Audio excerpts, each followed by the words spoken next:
বন্ধুরা, এই মেয়েটি ওয়াদা করেছিল যদি এই চুড়িতে আলো না জ্বলে তাহলে আমি চলে যাব, আর অজয়কে কখনোই আমার মানবো না।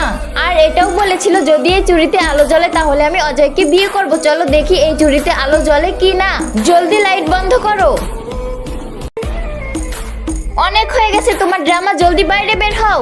আমি এখান থেকে কোথাও যাব না, আর এই চুড়িটাও আমার, এটা আমি কাউকে দিব না। যদি এই চুড়ি তোমার হতো তাহলে তুমি জানতে এই চুড়িতে লাইট জ্বলে।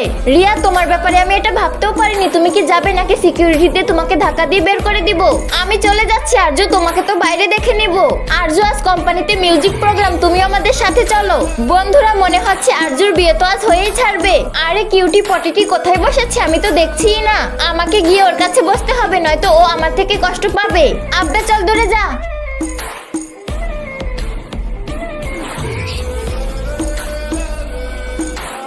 আমার তো মনে হচ্ছে অজয়ের মাথায় অন্য কিছুই চলছে, কারণ এত শান্ত ও কখনোই ছিল না।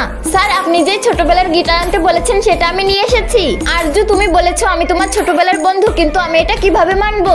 আমার অনেক ভালো মনে আছে আমার ছোটবেলার বন্ধু অনেক ভালো গিটার বাজাতো। তুমি যদি ছোটবেলার মতো গিটার বাজাও তাহলে আমি তোমাকে বিয়ে করে নিব। এখন আসবে এই কাহিনীতে মজা। আরজু কি গিটার বাজাতে পারবে? অজয় কি আরজুকে বিয়ে করবে? দেখতে পারবে নেক্সট পার্টে।